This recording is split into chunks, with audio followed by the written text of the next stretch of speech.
Diploma in Game Design is to help students to study how great games were made and for themselves to have a chance to experiment and make great games. And hopefully one of these games would be multi-billion-dollar award-winning games.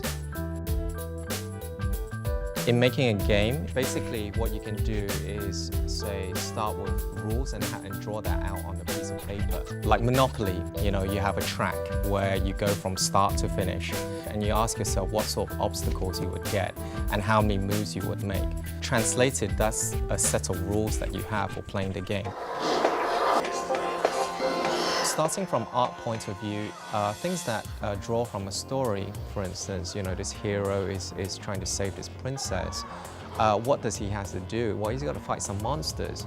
People want to see how they look like, and it's exciting to see what they can do with their character in a game.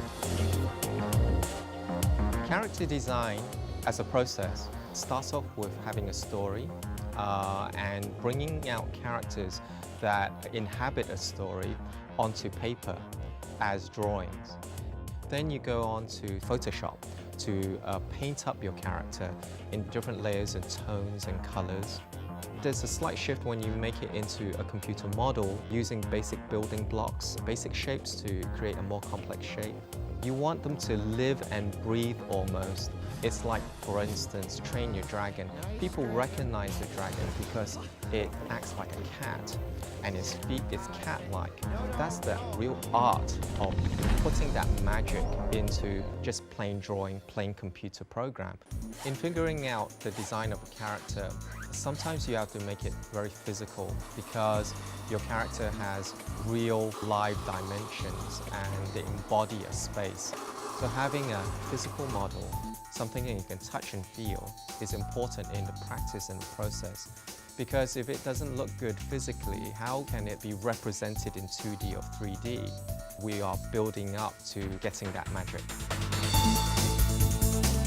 Okay, welcome to Games Night. This is the part where we look for exposing you guys to all the thousands of different types of games that's out there. As part of our diploma, we get students to play games in something called Games Night. When you study games, you have to play games. And a lot of our students don't get the chance to play every single game or the great games that you can't buy in the market anymore. Be it board games, Lego Mindstorms, to the latest PlayStation 3 game, we give them the chance to be exposed. That is going to help them as designers. It's a culture, it's living and breathing games here. Students love Games Night, and I must confess, a bit more than the class lessons themselves. Choosing a career in game design may seem unconventional to most. But if you look at the size of the industry today, it's multi-billion-dollar. It's a great career. The type of jobs that we hope our students can get, of course, is being a game designer, but it normally starts off as a QA tester. From there, they can graduate up to a level designer. Students can also opt to go for the character design track. They can be prop artists, environmental artists. Some other students can become story writers or even associate producers. The key thing about being a game designer, you just have to love making, building great games. And if that is you, then you are a game designer. And coming to this diploma will bring it out of you.